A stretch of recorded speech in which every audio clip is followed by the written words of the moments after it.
রঙিন সব আমগুলো একবারে লালে লাল হয়ে গিয়েছে। Hello everyone, welcome back to mango man Bangladesh. Viewers, আপনাদের তো এতদিন মুকুল দেখিয়েছি, বিভিন্ন জাত সম্পর্কে বলেছি। এখন কিন্তু আমগুলো তার নিজের যে অরিজিনাল রং এবং শেপ সবগুলো চলে এসেছে।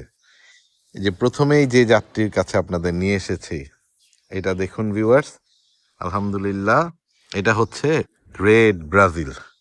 রেড ব্রাজিলের যে নাম শুনিয়েছি, এই অলরেডি কিন্তু আপনার রেড কালার চলে এসেছে এবং দেখেন কি চমৎকার কালার চলে এসেছে এখনই এত ছোট অবস্থাতেই, মাশাল্লাহ। এবং এটা কিন্তু 12 মাসি জাত হিসেবে আমি নিয়েছি, আপনাদের বলেছি অলরেডি। এখন দেখার পালা যে আমাদের বাংলাদেশে 12 মাসি তার যে বৈশিষ্ট্য এটা কতটুকু পাওয়া যায়। এটা আমাদের অবজারভেশনে আছে এবং আমার কাছ থেকে অনেকেই এই জাতটি সংগ্রহ করতে আপনারা চেয়েছেন। আমি অলরেডি এটার চারা তৈরি করতেছি, দেখি কত দ্রুত আমরা করতে পারি। ভিউয়ার্স, এটা হচ্ছে আমাদের সুগারলোফ। সুগারলোফের অনেকগুলো গুটি ছিল, কিন্তু এর আগে আপনাদের বলেছিলাম ড্রাগনের ট্রেসগুলা ছিল, ওগুলা বের করতে সময় ক্ষতিগ্রস্ত হয়েছে। তো সুগারলোফ জেনারেলি কিন্তু সবুজই থাকে, কিন্তু যখন এটা সানলাইট পায় তখন এটা বেশ কালারফুল হয়। তো আমাদের এই বাগানটা পুরোটাই মাশাল্লাহ বেশ রোদ থাকে, উপরে সানলাইট পায় ভরপুর এবং কালার কিন্তু আপনারা দেখছেন চলে এসেছে। তো কালারফুল অনেক আমই আছে, তারপরেও জাস্ট আমি আমার পছন্দের কিছু কিছু আজকে দেখাবো, আর পরে আবার বাকিগুলো আপনাদের দেখাবো। এই যে দেখুন ভিউয়ার্স, এটা হচ্ছে সুপার জুলি। সুপার জুলির কালার কিন্তু দুর্দান্ত এবং স্বাদ বলার মতো না, এত চমৎকার স্বাদ, কি সুন্দর কালার চলে এসেছে। সুপার জুলির টেস্টটা এবং এটার যে মিষ্টির সাথে তার চমৎকার একটা স্বাদের সমন্বয়, এটা আমার কাছে খুবই ভালো লাগে।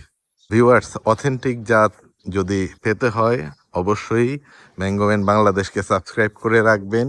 আমাদের জাতগুলো এবার থেকে আপনাদের যেমন বলেছি, একবার রিলিজ হওয়ার পর স্টক ফুরিয়ে গেলে আর কিন্তু এই জাতগুলো আপনারা সংগ্রহ করতে পারবেন না আমাদের থেকে।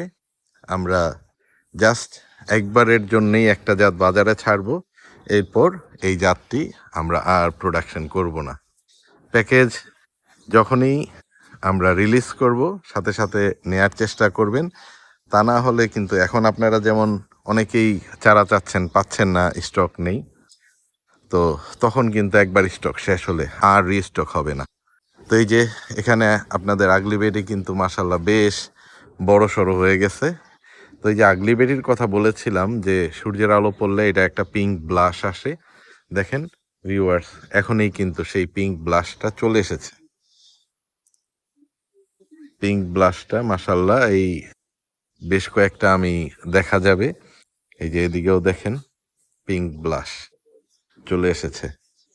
আমরা যে গল্প আপনাদের শুনিয়েছি ভিউয়ার্স, যে শুধু কি আমরা রং দেখব, শুধু কি আমরা রং সুন্দর দেখতে এটাই আমরা রাখবো বাগানে, একদম নয়। রং হতে হবে, স্বাদও হতে হবে, স্বাদ ছাড়া কোনো কাজ হবে না। রঙিন এবং চরম স্বাদের হতে হবে ভিউয়ার্স। ভিউয়ার্স, এই যে এই জাতটা আপনাদের সাথে পরিচয় করে দিয়েছিলাম, এটা হচ্ছে রোজি গোল্ড। তো এই সোনালি একটা আভার মতো এই আমের কালারটা আমার খুবই আনকমন লাগে এবং খুবই ভালো লাগে, সত্যি আর কি আমার এত ভালো লাগে। এবং ওই যে উপরে দেখেন একটা রোজের একটা ব্লাশ, তো এই আমগুলো দেখতে মনে হয় যেমন হলুদ হয়ে পড়ে যাবে, কিন্তু যেগুলা পড়ার পড়বে, বাকি যেগুলা থাকার থেকে যাবে।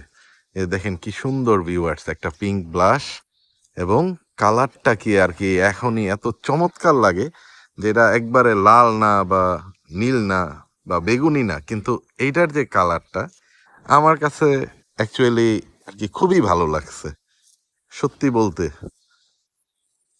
একদম এখনই সোনালি একটা কালার, কোনো সবুজ না। এই অবস্থায় আমগুলো যেমন সবুজ থাকে, দেখেন এখনই কালারটা কি। যত কালারফুল আমের গল্প আমরা শোনাবো, এই প্রত্যেকটা কালারফুল আম কিন্তু দুর্দান্ত স্বাদের। স্বাদের ব্যাপারে নেভার কম্প্রোমাইজ।